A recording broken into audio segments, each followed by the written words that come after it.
Hello and welcome to episode 8 of Purple Rain's TLT and game preview for our game on Saturday, for the Storm game on Saturday night versus the Warriors at 7:30. For all you Southerners or below the border that have now been turned into normal people for the next 6 months, I'm sure you're very happy about that, Aaron. We were just talking about that off air, about being Yeah, normal no, again. back to normal. No daylight savings, which is a bit confusing in Australia. Everyone's on different time zones, and half my family's in different parts of the country. So I've got Perth and northern New South Wales and others to deal with. So it's good. Everyone's back the same. Everyone is back the same. Mate, so 7:35 is actually kick-off against the Wars. Mate, how are you today? How are you going? How's your week been? Week's been good. I mean, obviously, day off yesterday. Did a bit of a backyard job, built a retaining wall and moved some dirt, which was good fun. My hands are still killing me, but it was Mate, you dug a lot of dirt out. I can uh, empathise for you. I've seen the pictures, guys. It's a lot. uh, He's done a lot. I moved a bit of dirt, but then back to work today, and it's a public holiday, RDO in the public sector, so very quiet, which was good. Cruise back into the work week. You? Did you have really nice Easter, mate? I had a really busy Easter. We did lots of things Friday, Saturday, Sunday, and was all spent with the family, and the kids had a lot of fun. So yeah, it was great. Yeah, fantastic. Yeah, we had the same the Easter Sunday. We had a fair few family come over from both sides, mine and my wife's, and yeah, just had a lovely big smoked cooked beef, pork, and lamb. You'll appreciate that, mate. Slow cooked about 8 o'clock. Brings it up, brought it off, and yeah, geez, it was delicious. Oh man, it was so good. It was soft, succulent, good meat, man, on Yep, fire. right up my alley. I didn't cook. My brother-in-law cooked. He did a pancetta in the Weber, and yeah, he done a good job too. It was bloody good. Hey, Aaron, just quickly, just want to give a shout out to our sponsor, Freedom Finance Group. Give them a call. We'll give Con a call on 0405 175 396. We made a little meme. Hopefully it was enjoyed by everybody, but it basically just said, we got absolutely flogged by the Panthers. I'm sorry to remind everybody, but don't let your mortgage do the same to you. So if your repayments are hitting harder than Penrith's forward pack, it's time to make a change. Give him a call. He is an absolute legend, and he is waiting. All you have to do is mention Purple Rain, and there's a discount and a cashback and all sorts of things that he's going to work out with you to find out what's best for you and what's the best price for you. I would highly suggest giving Con a call. He is waiting by his phone. I can give him a call at any stage, and the man who's got kids and a wife and a big business, and I think he's just opened up a shop there just near his home where he lives in Penrith. He's now got a shop front, and he is the busiest man on the planet, but it always has time to talk to you, mate. Aaron, get on to him. Go and give him a bell. That's it. That's it. Get around the good man. So, Aaron, how are you, mate? What's I've really enjoyed these little. What's one thing you've noticed? Just kind of gets us off the NRL train. Although I haven't stopped us from talking about NRL. What's one thing you've noticed over the last week? Yeah, well, I'm going to actually go on NRL one this week just to change it up a little bit. I've noticed that my friends that don't follow the Storm love to kick me when we lose some matches. I mean, it hasn't happened for a long time, 4 or 5 years since I felt, this kind of NRL nuffy behaviour from all angles. So good luck to them. I mean, it's definitely now's your chance. It hasn't happened in so long. So as you said last week, though, I haven't been for the last 4 years kicking them whilst they're down. So it's one of those things. Bit of humility goes a long way. My good mate's a West Tigers fan, and he's into us because they're second on the ladder. And I just said to him, mate, it's March. And, Did you reminded him of 3 wooden spoons in a row? he literally just says you're living in the past. It's Yeah, like, exactly right. it's like talking to a brick wall. But good on him. I mean, good on the West Tigers too. I actually do enjoy seeing them play some decent footy. I think Benji's got them going good. So it's all just a bit of tongue in cheek. But yeah, there's a few that have come out of the woodworks to kick me whilst we're lost 3 in a row. But yeah, Oh, that's what I've noticed. it's the tall poppy syndrome sort of Australian mentality. Hey, we don't like when we have to kick people when they're down even further, and we don't like success. Hey, that's why everyone hates Penrith, like because they've been so successful and they're so good. I will just put out there, and we said it on the podcast and that, but 23 years the Storm haven't allowed 50 points against them. So let's be frank. We've had pretty good success in that time. We've won plenty of premierships, lost plenty of grand finals too. But yeah, so at the end of the day, I've told a few of them that they're just being pathetic. Like I'm letting them go. Like it is what it is. Like they're messaging me and stuff. But like yeah, come to me when your team when when your team's at the bottom, and let's see how hard you talk. Is the sort of way I talk to them, mate. But Yeah. that's what they do. They're just jealous that we've been so good. My look, Unfortunately, I've gone on the NRL side of things this week too because I'm just blown. My mind is blown at the moment. Being a major Supercoach player, which I know you are now too, Aaron, and you're starting to take some advice, which is starting to get you to go up a little bit. But the I'm a huge Supercoach player, so I look at injuries really intently, and shout out to Clarkie's rugby league post. He's an all NRL content creator through Facebook and Instagram. He's also a Gold Coast Titans fan, and he has a great page to cover everything for NRL. But shout out to him, and he put a big spreadsheet together of all the injuries. It's insane. Like having a look at it, and they're not just minor little niggles. So many of them are such major injuries. It's just wild. And so, before I go further with this, Aaron, what's your sort of really quick off the cuff? Because I didn't put this to you in the agenda, so you've got no idea this was coming. What's your thoughts on why there's so many injuries? Because it just seems like there's so many more injuries this year than there has been in the past. Well, I mean, it's probably not going to be able to, get all that data and then talk the numbers until the end of the season. The NRL probably will look at it at the end of the year and see if there were actually more injuries, or it just feels like right now there's more injuries. So that'd be my first take. But if the game's going that fast and we are expecting the ball in play to be more, and we're pushing these 6 agains, and we've maybe that is causing more soft tissue injuries, or maybe it's not because of that at all, and maybe it's just because it's unlucky, and this year might just be an outlier. So I suppose you got to wait till the season's over, and then you got to really go through those injuries and see how and why they've occurred, and the NRL needs to make a decision on whether they think they're contributing to it, or they think that it's just an anomaly and it might be okay next year. So it's hard to say now in March. We're only in round 5, but that list that Clarkey put out was pretty hectic, and it's not what you want. You don't want your players on the sidelines. You've only got 30 people in a roster. As soon as you start digging into, like the Storm is now digging into 24, 25, 26, even 27 players, you haven't got your best talent on your park. And if you haven't got the best talent on the park, the people aren't watching the best grade of footy they can. And if they're not watching the best footy, they might tune out. So Blandys has got some research and some decisions to make. You've basically touched on pretty much everything that I kind of wanted to talk about, but I will just take this a little bit further and just go, just in the first page, we've got the Broncos, the Bulldogs, the Cowboys, the Dolphins, and each one of them has at least 3 injuries, and every single one of those teams has key marquee guys. So if we look at just the Broncos alone, Reynolds starting halfback, Walsh starting fullback, Ben Hunt coming off the bench as the 14. Anderson and Walters are both in their team. Let's go to the Bulldogs.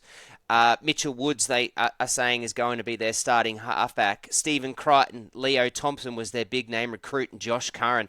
Let's look at the Cowboys. You got Nanai, which was a preseason injury, but Nanai. You got Burdens, who started the year on fire. Then we go to the Dolphins, and you got Jeremy Marshall-King, who was a preseason injury, but there. Bostock is a starting winger for them, and Saifidi is their starting prop. So just in those 4 teams, there is a dozen players that are marquee or, key players for each one of those teams.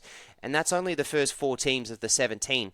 It's a good post to go and read. It's something I've noticed. And I think you summed it up. I really think it is a bit to do with the speed of the game. And people say this all the time, and I really stand by this. That's why you've got 30 players on a roster. You can also get 4 development players in there. And the team that will win the competition is not the player that's best 1 to 17. It's the team that their bottom 4 can compete.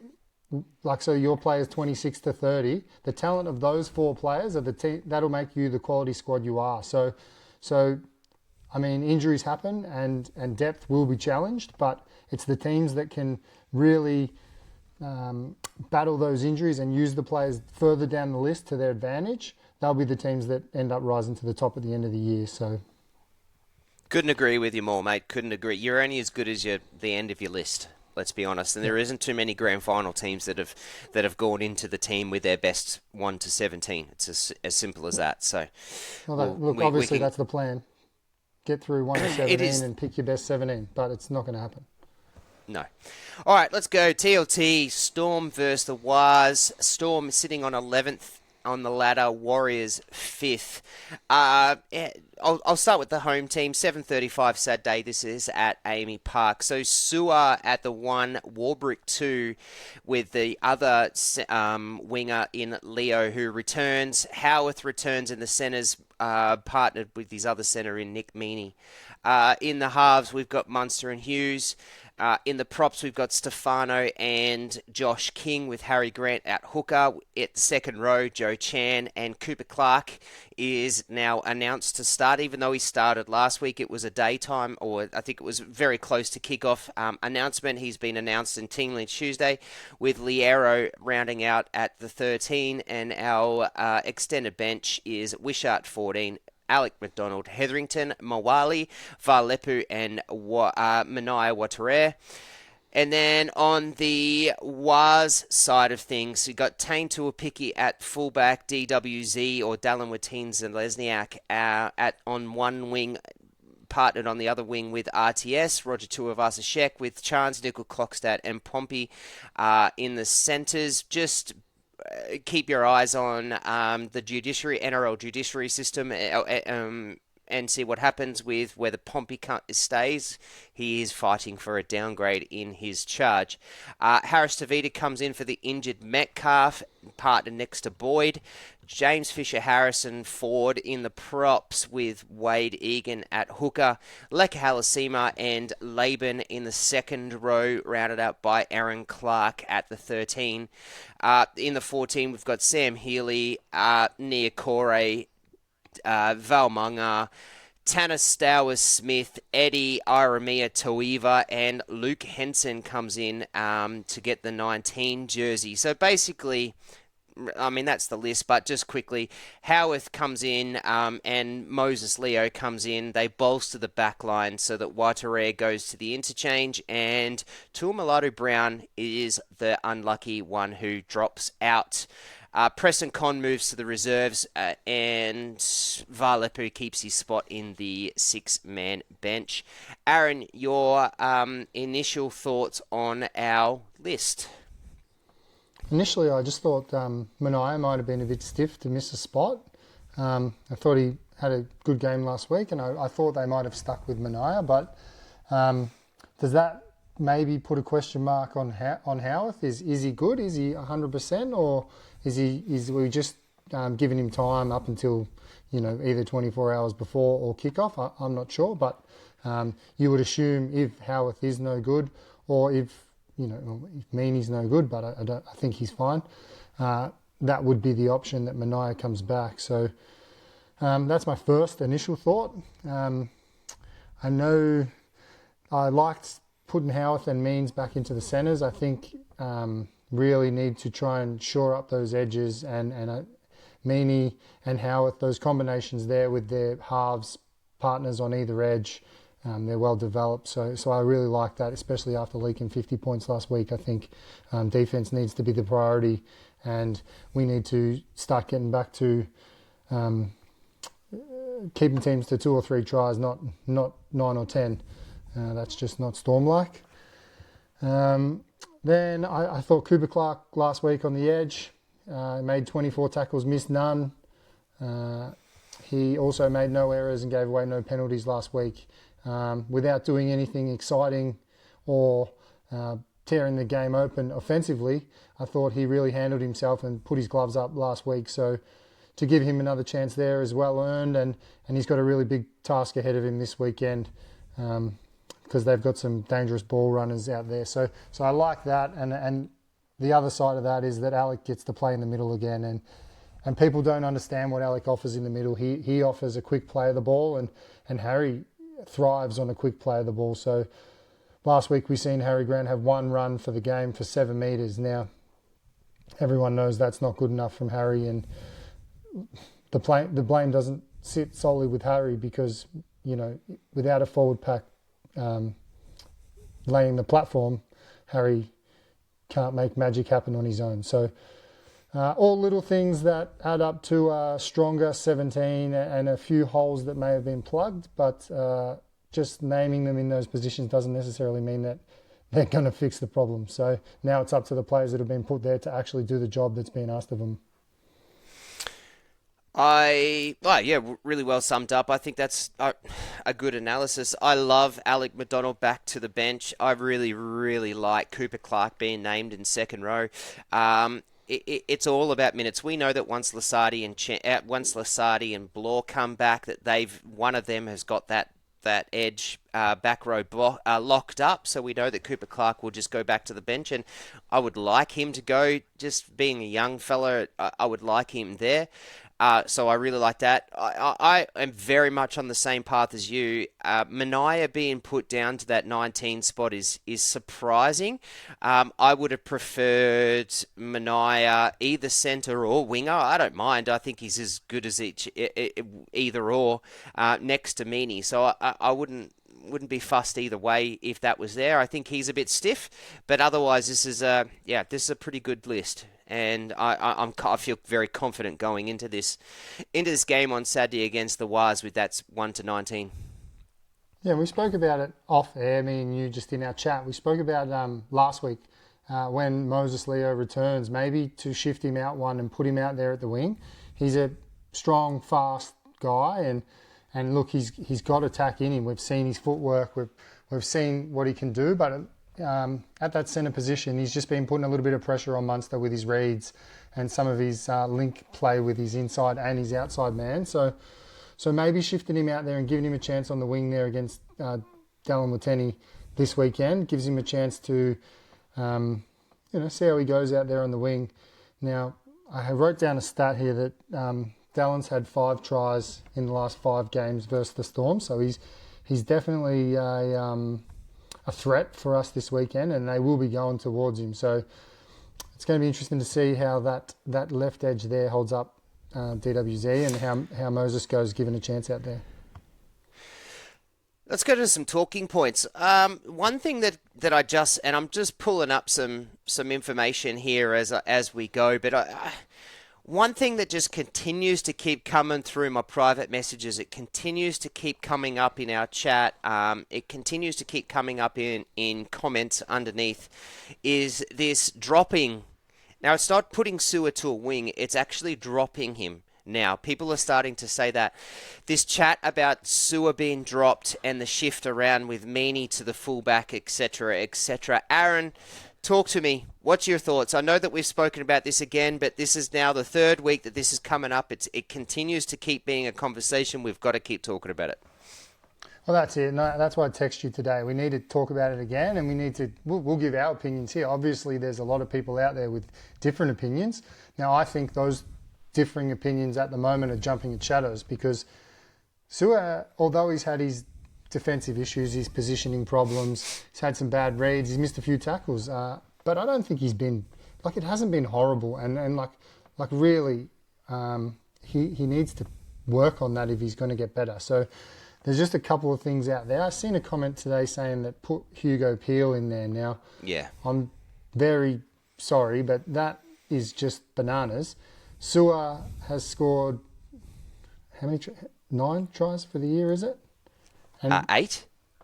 8 tries for the year, and he's averaging close to 200 metres. His attack is off the charts, and he's like, people are scared to touch him because he's got spiders on him. So he's been doing a job, and yeah, there is some issues there. But if our forward pack holds up and they don't get to Sua, and our edges hold up and he doesn't have to make that one-on-one tackle, maybe he's not under so much pressure. So firstly, Hugo Peel, I don't think so. 20 years old, 0 games NRL experience. I personally don't think Hugo wears the number 1 jersey all year. I don't think he'll get named at 1 all year. I think if he gets a game, it'll be game dependent, and it'll be a situation where he's on a 6-man bench and we can put him in and he can have a little cameo at 1, maybe, just to see how he goes there. If we're going to move Sewell from fullback, which I don't think we're anywhere near yet, but if we are going to move Sewell from fullback, there's an obvious answer there, and the obvious answer is to put Nick Meaney there, because Nick Meaney is reliable and he will defend well and he can communicate, and we know what you're going to get with that. So that's the obvious answer. But in saying that, I don't think we're anywhere near it. I don't think it's going to happen. So we just need to get behind Sua, and we need to hope that he's learning. He's listening to Billy and learning his fullback arts and crafts, because I have to. I have to jump in now, Aaron, and I'm sorry. I know you wanted to finish a couple of bits there, but No, you're right. it literally blows my mind that the chat is even about Sua. He's a fullback, okay, but there is not too many fullbacks in the competition that one-on-one is going to stop an edge-back rower or the size of some of our wingers and things like that. They're not built for that now, and the game is so different. You weren't complaining about Sua in the game 1 and game 2 when we belted Para and then go and beat Dragons, and actually the community voted Sua to be was the number 1 player in the game for that game. Yet he still had a couple of, like you said eloquently on and articulately on our on that review podcast, that he still had a couple of tackles that you analysed and spoke about that were, but no one said a thing. Right? Sua is far from the problem. The reason why we're up against the Broncos was because Sua was fantastic. It's as simple as that. The reason why we're up against the Cowboys was because Sua, it wasn't just him, but Sua was really good whilst we were up. And then in that period of time that was only where the Cowboys and the Broncos blew us off the park, Sua wasn't bad. At all. And when you've got 13 or 12 people in front of you, and you're directing, and look, there's a bit of chatter around that that Sua is talking, that he struggles with his leadership in terms of as a fullback and telling people to shift and that. But from what I can see, I'm watching him shift across, I'm watching him point, I'm watching him direct. I can see that for a young guy that's been 5, 6, 7 games as a fullback as a starter. I have absolutely no problem, and it blows my mind that this guy is being spoken about, and I really just think this is such an easy target and an easy blame, instead of actually blaming the people in front. And I'm at the point now where I think people are starting to blame Sua because they've been blaming our defense for so long, particularly through the left edge and edge defense and things like that now it's like, well, that none of that's going to change. So let's go and have a go at Sua because he's a young fella. It's just complete garbage talk, man. I'm sorry, and I'm sorry, community. I'm not trying to offend you, but he is by far the least of my worries. And at no point in any of the 5 games that we've played have I gone, oh, Sua, that was a disgrace. Oh, Sewer, like that stuck out like dog's balls. Like nothing actually has. There was not one point where I sat there and thought, "No, that was all on Sewer," or something was really bad. It was just gameplay stuff for a young fella who's a young fullback. Like his attack has just been immense, and without his attack and without what he's been doing, we're nowhere. We're absolutely Have, nowhere. have a look at some of the young fullbacks in the game. I mean, KO Weeks last year, some of the best exciting play you've ever seen. Also some horrible reads and decisions. Isaiah Iongi, same, mate. He's off the charts with his attack. Some of the things he does are incredible. But then you watch some of his positioning. I mean, these kids are 19, 20, 21 years old, and it takes time to learn your craft. So just remember, if Sewer doesn't get picked at fullback, there's in my world there is no way we can put him on the wing, because on the wing he's a full blown out and out one-on-one target against a rampaging winger, and teams will go there all day and they will give him one-on-one tackles, and then we'll see how he goes making tackles that he should be making and putting his body on the line. So if he doesn't get picked at fullback, unfortunately he goes deep in the extended bench and he potentially gets minutes if the game allows it as a pinch hitter. So I think we stick with it. And we Definitely. lose it. I don't even think we're anywhere near doing this yet. I think the chat is just because we're losing games and people want to blame someone. And yeah, Sewer's the new guy out the back. But to put it on his shoulders and not look at where this actual problems are stemming from, like the problems are stemming from the middle and the problems are stemming from our defence as a team. So I think we need to look inwards rather than look outwards and blame Sewer. That's just a little bit of a piss poor excuse. Let's segue that into my next point is what is your, right now, injuries there, what we can't have them back. If you were to name your 1 to 17, Aaron, name them for us. I think like this lineup that was named today, I was really happy with that. I was happy with 1, I was happy with the 2, the 3 and the 4 I'm happy with. The 5 I was calling for Moses to be there, so I'm still happy there. And then obviously your 6, 7, 8, I was talking potentially moving Steph to the bench and maybe putting someone else there to start just to see if we could get some impact from Steph from the bench. So, but definitely Steph in the side. Obviously Harry stays, Kingy stays for sure. I think, the edges this week, I'm happy giving Cooper Clark one edge and obviously Joe Chan stays on the other one. I'm happy there. Trent's a no-brainer for me. That's a walk-up start every single game. Then the bench, I thought there was... I thought there was a bit of potential to maybe put Wishy into the centres. I thought maybe you could have started Wishy and you could have put Meany on the wing and left Moses Leo out. Maybe that might have been my call if there was going to be a different change this week. And you started with Wishy. He's one of our best players we've got. At least we get some experience on the field, and then you put him at centre, and you put Means back on the wing, or either the other way around, centre and wing, and then you just leave the rest of the team as it is, and Moses misses out. But I think this week we've gone with close to what I would have picked 1 to 17 or 18. Fair call. My 1 to 17 and then 18, 19. I mean, I can name them, but 1 I've got Sewer, 2 Warbrick, Warbrick, and I've got Meany on the other wing. In the centres, I've got Howarth, and I named Mania at number 4 for this week. Then I've got 6 Munster, 7 Hughes, Stefano, and King. Up until 2 weeks ago, Stefano was absolute monstering team. So I'm going to give him a little bit more leeway here, and this talk of what Stefano was doing and what and how he was to finish the last year to start this year.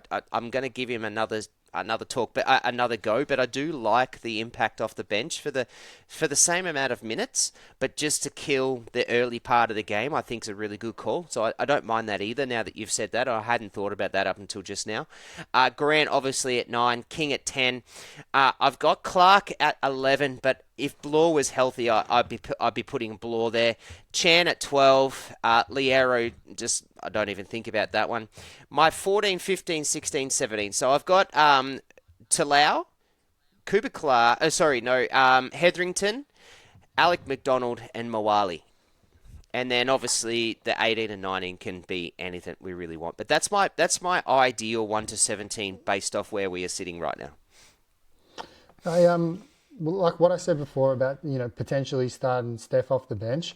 I look at someone like Trent, who's missed I think 5 tackles for the whole year so far, and then I look at someone like Alec, who he's the same. He's only missed 5 tackles for the year. So I think those are 2 guys that you can just say get me through the first 20 minutes and task the defense with just staying in the grind, not making any errors, and try not to give any penalties away. And if you can get through that 20 minutes and you could unleash a Steph or potentially even a Lasardi when he's back, if you can unleash them against a tired pack, someone with that killer first contact with the powerful, quick leg speed, if we can unleash that, Harry might be able to get out. And I mentioned it before, he had 1 run last week. It's not acceptable. So this week, Harry needs to get downhill, and I'm sure Harry comes out. He's filthy with his game last week. Just the fact that he had 1 run for 7 metres, that's not Harry. So I think that'll change this week. I think Harry will be on a mission.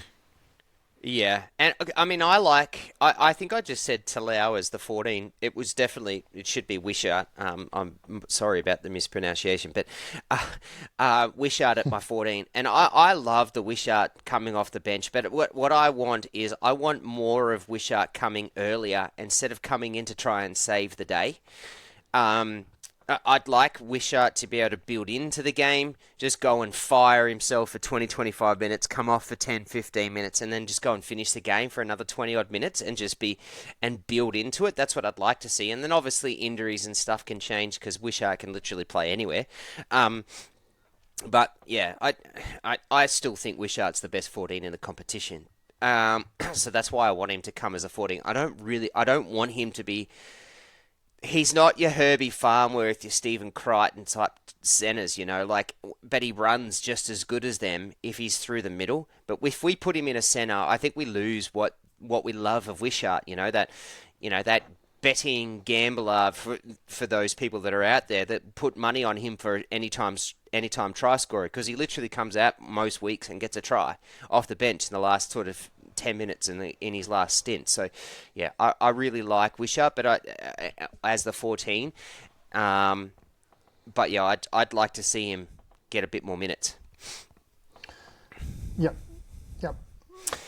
Let's go. Oh yeah, go. One more thing I just had for the game. We haven't talked about STB getting dropped, and look, I think we need to mention it. He's had a couple of weeks where he's look, I don't want to bag him, but he's had a couple of lean weeks. One was just 7 or 8 runs, and then last week he had 14 runs. At least he went looking for some work, but he still got found out a couple of times. He didn't catch that high ball. He looked a bit underconfident attacking it. He just put his hands up and let go over the top of him. So leaving STB out this week, I hope it doesn't break his confidence. He can go back to the twos and work on his craft. And look, he'll be back, but I think definitely the right call to just put him back to reserves and bring someone else in there with a little bit more confidence at the moment. So hopefully Moses is that guy. I couldn't agree with you more. I thought defensively he's been really poor the last couple of weeks. And 2 weeks ago we gave him a bit of leeway for his first start and things like that. But watching what he did, and look, to be fair, Penrith are going to do that to a lot of teams, and they have. They're 5-0 now and have an enormous point differential and are just belting teams. But some of those things that he did, that's just hard work. That's just showing heart. And he didn't really show that in those moments. I think he does have it and he will be there. But yeah, I like the fact that he got dropped to the twos. He can just go and dominate. Go and kill it there and get your 3-4 tries a game and do all that sort of stuff that just builds up your confidence that you then can take into here. Instead of coming in late for injuries and bits and pieces that he's had to try and do and deal with us. Let's talk about the game. We play the Waz. I just want to quickly just touch on a couple of things, and this will lead into what we're going to do and what we're going to talk about. But it was a stat from or a quote that was set up by a guy for a random stats guy. Does a bit of work, but he does his own stuff. He gets on the podcast for the SC Playbook and talks Supercoach. But he just said he mentioned to us that 81 weeks in a row, so 81 weeks in a row, we've been in the top 8. This is the first week in 81 weeks that we are now no longer in the top 8. What's your initial thoughts on that? Because there's a few comments that I want to talk about that we put up on our socials that I think is important to talk about, Aaron. Yeah, 81 weeks not going out of the 8. That's almost 4 seasons where Storm fans have just been watching the team play in the top half of the competition. So my first thoughts is how lucky are we that we follow the Storm. That's my first thought, and then my second thought is, these fans that aren't taking these losses as well as others. I mean, I get it that these losses aren't fun, and whilst we are enduring them, I don't think the throwing your toys out of the cot from 3 losses is the answer here. The squad's shown we've completed at 85% for the year, and we've shown that in the attack we've got all the pieces there to really put on points, and it's shown that if we click together and we get back these people that we don't have right now, which is there's a fair bit of quality still to come into this side, that I don't think we're too far off. It's just we're going through a little patch at the moment. So my first thoughts are we're lucky. We're lucky. We lost 50-10 to Penrith. Penrith are on an absolute juggernaut at the moment. We completed at 94%, which I think is historically the highest amount of completion of sets in NRL history, I think, in our losing team. So statistically, attacking wise, we were fantastic. I'm going to go with a comment, or not a comment, but the way that the community has overwhelmingly spoken about, and that's defense, and particularly defending the edge. It's not necessarily been our attack that has died, or that dies off. It's the fact is that we just can't defend, and we have not been able to defend.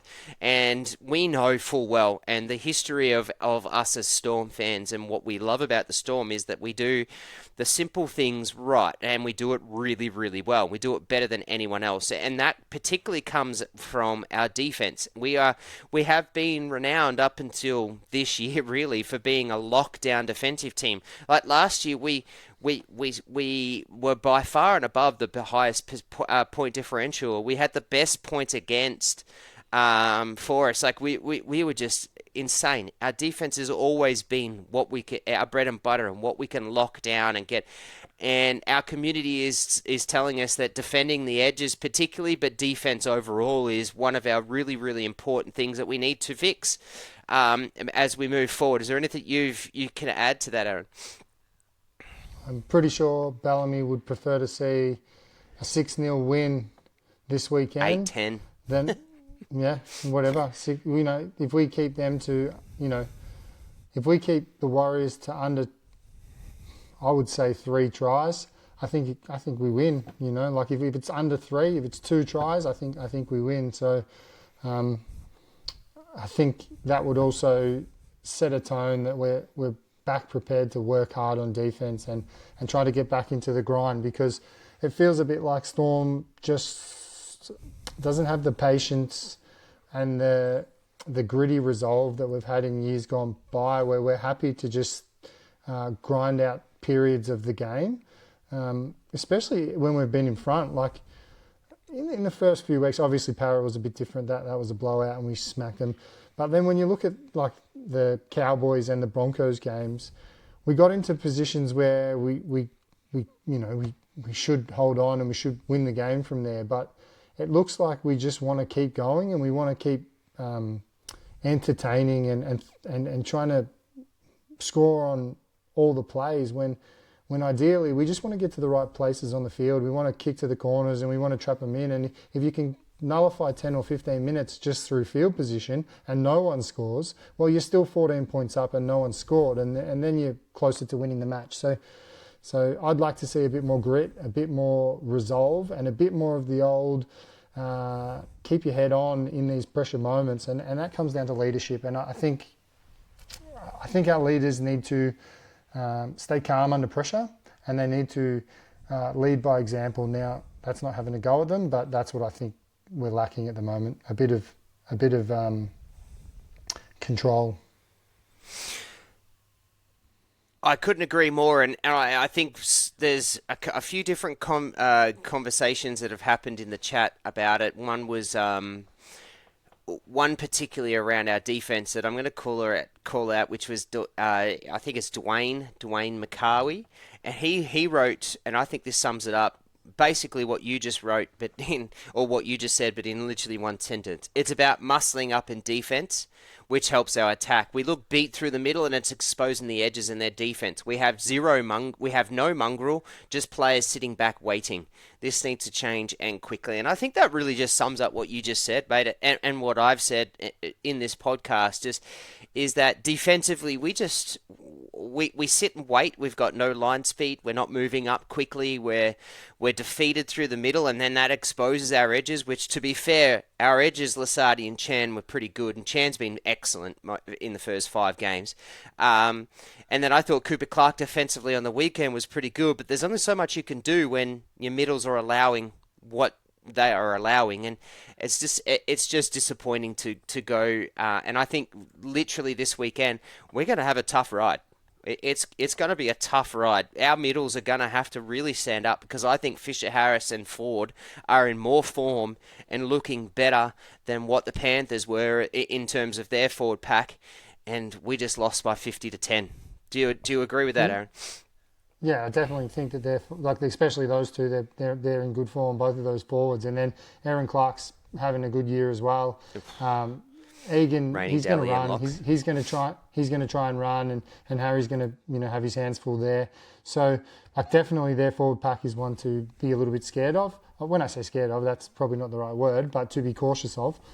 So for sure, I think that. I think the Warriors are built around their forward pack. It's as simple as that. And so we need to either match them, beat them, or limit their ability to monster us and collapse our field. They really want to. Fisher Harris has done it for his whole career, right?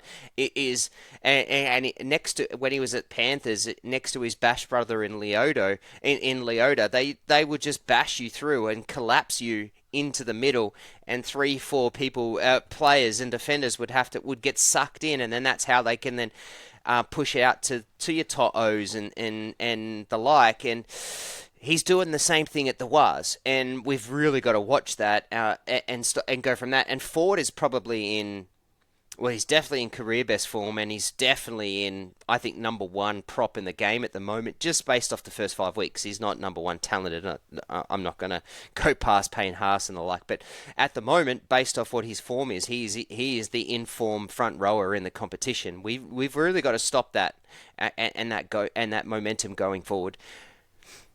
Well, having Barnett out, Ford's averaged 18.5 runs a game for 2026. Now, if he's putting his hands up 18.5 times a game to go for a run, surely our forwards are going to be well aware that he's going to have a few receipts. So that should be part of the game plan.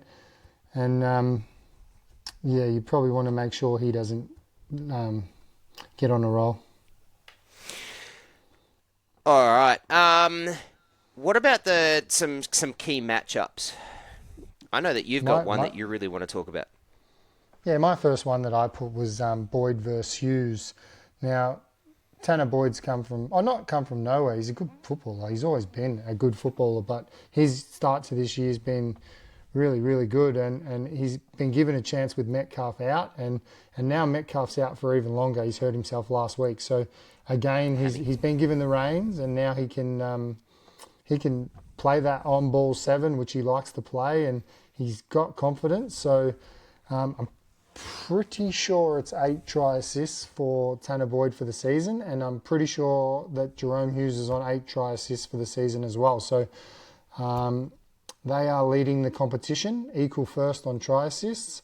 And I think if either one of them, well, not if either one, I think both of them will be trying to kick the other one. They both got a lovely kicking game, long kicking game. Tanner is great with his long ball, and Hughes really worked on it as well. So last week, Penrith kicked us out of the game. They put us in the corners, and then their field position was incredible, and we just got camped in our back end. So Hughes' kicking game really was really dampened by the fact that we were kicking from 30, 20, 35 metres out. Now, I don't want to get into that battle this week. I need to see the forwards get us downfield, and then I want to see Hughesy with some attacking kicks, because we all know he's got them in him. We all know that he can put up an aerial threat for,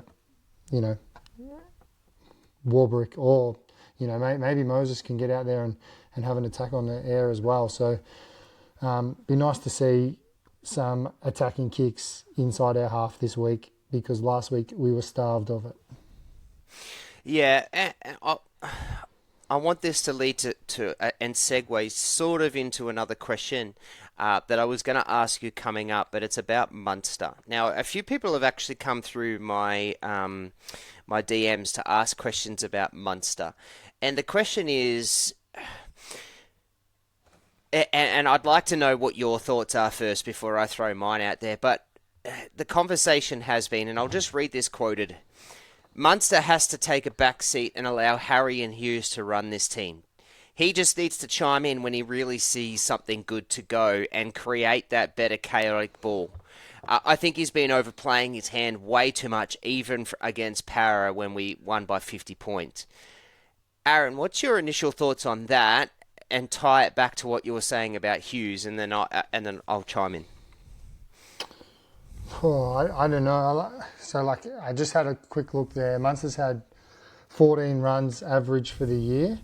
And I've always been of the impression that if Munster's having 17, 18, 19 runs, that's when we're winning games. So I actually like to see him get the ball in his hands more often. But I would like to see that in the second and the third and the fourth tackle rather than the fifth tackle, because if he gets too worried about his kicking game and trying to game manage and get us to the right positions on the field, I don't think he's dangerous there. I think where he's dangerous is when he can carve through the middle, when he can stand in the defence, when they can't get him to ground, when he gets his hand free, when he looks for an offload, when he spins around, when he causes that chaos. That's when Munster's dangerous. So for me, I do want to see him getting those 18 runs. And I just don't want to see him get him on the fifth tackle, because I want that to go to Hughesy, and I want it to be calm and controlled. And when it comes to that fifth tackle option, I want our halfback to be doing the work. So that's my take. Yeah, good call. I like Munster. He's one of my favourite players of all time. He's definitely up there. But I do tend to agree with this conversation, and I tend to agree with the Munster becoming a bit of a hindrance, and I think that's kind of that is hurting our attack. Munster's trying to do too much, and I'd like to see Munster do a little bit less and play through Harry and Hughesy more so, and then let Munster's magic and chaos on that third and fourth tackle be just dominant and create those scoring abilities and his power that he's got, because he runs like a front rower, but he's got and he's got the strength of a front rower, but he's got he's obviously got the agility of a winger and a half. So I do think the last few weeks that he has been a bit of a hindrance and has tried to do too much. And there was a point last week where even the commentators piped up. I think it was Lara Pitt piped up and said, Munster's looking really frustrated. He's not getting the ball out on his edge. Attack is looking slow. Attack is looking poor, blah, blah, blah, blah. I actually don't mind that. I'm happy to see that, because I don't want Munster getting those carries at this point in time. I'm just looking at his stats, and comparing, just like I've got 25 and 26 stats there. I've got people telling me that his defense hasn't been great, and like let's be honest, when I say his defense, his tackling and his missed tackles. Munster makes a lot of missed tackles. He seems to run in, he goes for the big shot, he bounces off a few. Now, I actually don't mind Munster bouncing off a few tackles if he smashes someone and really makes it felt. But it's the tackles that you don't want him missing, which is on the try line or leading to points. That's when it's concerning. So I think Munster's just one of those defenders where he is going to miss a few tackles. He's like a Brandon Smith in a sense that Brandon used to run out of his line and try and bang someone, and if he misses him, doesn't, as long as you get back in the line and then you stop the try on the next one, it's not the worst thing in the world. So definitely. I don't have a problem with Munster's defense. I actually think his defense has been okay. If people are using the defense side of things to say that he's not playing well, I think you're just looking to nitpick for no reason. This is Munster. I really just think Munster is just overplaying, and I'd love to see the ball in Hughes' hands a lot more, which just to me just gives Munster that ability to be able to really read the play and pick the perfect moments that he's very good at doing to then create that chaotic side of things. A bit of less is more. Bit of less is more. Yeah. Oh, look, it's just my opinion, but that's kind of I love that conversation. I love talking those X's and O's and that part of it. I've got another key matchup that I want to talk about. It's the Leo Meany against Dallin Watini-Zelezniak. I can really see us, and I know a couple other people who have messaged me about this weekend. I've asked for some takes on that based off some comments that have come through. I privately messaged them. I can see us scoring a lot of tries down that DWZ edge then against RTS and Pompey if Pompey gets his downgrade. Do you think Leo and Meany are about to have a field day? I'd love them to, yeah. I think if we're going to go down that edge, we're going to have Sewell running around the back as well. So you've got a fair bit of speed there. If we are coming down there, we are going to be playing that shape out the back. It's going to be that Reece Walsh one out off the back, skipping around the defender. So yeah, potentially we could target that edge, and I think defensively that edge there. On the flip side there, I think if Moses shoots off his line and tries to shut the ball down on the inside, I at least think Means is going to be a lot more used to the systems of covering the line. So I think defensively, Meany might have to make a few plays on DWZ on the wing. That's what I would think. Yeah, defensively for sure. I think that it can be a bit of a shootout here, and particularly in that wing. And I've got at least 2 tries out that way in the game. I can put money on it. If you could put money on that edge and the try scoring, I think we've got 2 tries in it, because that DWZ defensively is one of the worst in the competition, in my opinion. Attacking wise, he's a freak, but defensively, he's very vulnerable, and I would just be going down that. I think that's a really key matchup, that edge versus that edge. I'm going to throw one more out, and it's going to confuse you because we haven't even talked about it and we never even mentioned it, but I just thought about it whilst we're at it. The 4 second rowers for this game, all 4 of them are basically young guns. I mean, Joey's not that young, but he's just come in and he's found his feet at the start of this year. People, didn't rate him that much before this season, and now he's proving his worth. You've got Cooper Clark, who, we've just locked down till 2029, who, he is proving his worth already, and he's playing out of position there. So there's our 2 second rowers. And then you look at the other flip side of that, and you've got Lecker the Wrecker, who literally has come onto the scene, and he's one of the most explosive, destructive ball runners in the competition when he gets it right. And then they've got the other giant on the other edge, Laban, who, mate, he's another one. If he gets it right, he's going to be an absolute superstar of the game. So I think those 4 players there, all 4 of them are mate, they've all come on leaps and bounds.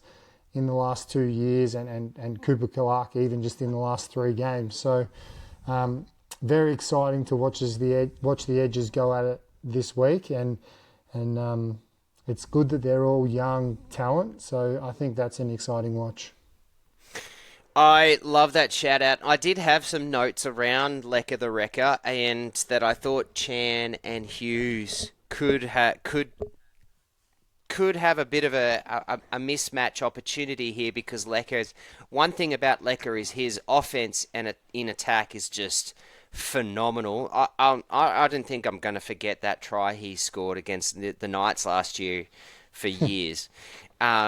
But that, like, his attack is just literally explosive and powerful for the size that he is. It's insane. It's like he's a prop, right? He's just got such power, but his defense he's not known for yet. As a young fella, that's one of his downfalls, and I think that's a really big how we can stop Halasima and Laban too, who are two guys not super known for their defense, being young guys, is to really attack them on offense and force them back off their back foot, and not getting the ball in power. Like, if they can get the ball at speed on the third tackle at the 30-40, we're in a bit of strife. Yeah, I mean, Lecker reminds me a bit of a prime David Fafita, in the sense that when he bumps you're fucked. He's that good. He's got that. He hits you straight down the middle, and he'll come straight over the top of you. And David Fafita, Brisbane Broncos, when he was back there, he used to do that to people at 19, 20 years old, and everyone was like, how good is this kid? And then over time, Fafita's lost that. Well, he hasn't lost it, but I mean, he didn't. He's been found out by some. So I think people will start to realise that, Lecker's not unstoppable, but he is coming over the top of you. So again, exciting to see how we try and slow him down. Do you want to throw anything else into the key matchups or something for our game plan? No, that's all I've got there, I'm pretty sure. What did I... Yeah, no, I think the only last thing I had was forwards need to initiate contact, and that's both offensively and defensively. We don't let the forwards come to us, and we don't need to just run into the line. We need to run through the line. So I want to see 2 or 3 or 4 of our forwards making 100 plus metres this week and taking 15, 16, 17, even 18 carries, because the last 2 weeks when we've looked, I'm going to say horrible in the middle, we just haven't had that. So if we go another game, Aaron, where our middles don't get 100 metres, I'm going to blow my lid, and the review show on the weekend's just not going to be pretty. Because there's no excuse for the talent that we've got there and the money that we've put into it. There's no excuse for our middles to not get 100 metres when you've got, as a minimum, when you've got a Harry Grant, a Jerome Hughes, a Cam Munster, a Suafai Lungo. Like, when you've got that spine, there's just absolutely no excuse for our middles not to be getting 15 runs at 120, 150 metres, anywhere in that range. Yeah, I mean, people have questioned our pack for the last 2 or 3 years. Like, they definitely have, and they've said we're a bit undermanned, and we don't really have that explosive. We do have players there that can do the job, but we don't. We always get overlooked as not the best pack in the competition because they're not consistently doing what they need to do. Now, we've got some serious experience now there. Kingy this week needs to stand up, and Steph needs to stand up, and these 2 guys need to lead from the front. And then I think that when you put the bench on, they showed last week they're prepared to have a crack. So maybe we should use the bench a little bit better and give Moali a chance to really be that intensity off the bench, because I think he's got it. I think he's strong, and I think he could tear a game apart if he's given the right opportunity. So I know he's leaving, but I'd like to see Moali let off the leash this week, and Bellamy just to give him a chance to do what he does, because we've seen it before. He's a wrecking ball. Community questions. Now, there isn't really many community questions, but there is lots of chat. So there's about 30 odd comments underneath the Streak Ends post that we put out this morning, and there's about 28 or 29 comments underneath our TLT post today. But most of them are comments and suggestions on what to do, not really questions. I think you and I have mainly got around most of them. There was one that I particularly liked that I thought I'd bring up, but the rest of them, I think we can probably, unless there's something you've got, I think we can keep having the chats and the comments because they're not really questions for us. But there's one that's been mentioned to us by Shannon McIntyre, and it's fixing the Melbourne Storm is about restoring our identity. And I picked this one because this is a lot of what's happened here, or a lot of what's been put out here, is stuff that you and I have kind of spoken about either off air or on air. And so I haven't particularly picked this one for any purpose, but just that it's probably touched a few bases that we've been talking about for at least the last 4 weeks. And that's first, they need to go back to what made them elite. Standards over talent. Every set, every kick chase, every defensive line speed has to be non-negotiable again. That's just effort, not structure. Second, leadership has to bite, not just from coaches on field. Someone needs to drag the side into the grind when things get uncomfortable instead of waiting for momentum to swing off our main players. Third, simplify the game. The Storm at their best weren't flashy, they were ruthless. Win the ruck, kick to corners, chase hard, repeat, rinse and repeat. Right now they're overplaying instead of outlasting. And lastly, honest truth. A couple of players might need a wake-up call. The Storm culture was built on no passengers. If that slipped even slightly, it gets exposed fast. It really sums up a lot of the community's conversations that keep popping up. It sums up the things that we've sort of mentioned. I think we're going into this week, Aaron, in a must-win game. We can't be losing 4 in a row. That's almost... Yeah, that's culture's killing for 2026, I think, to lose 4 in a row. And I'll put that out there. I mean, it really is. If we lose 4 in a row, that's...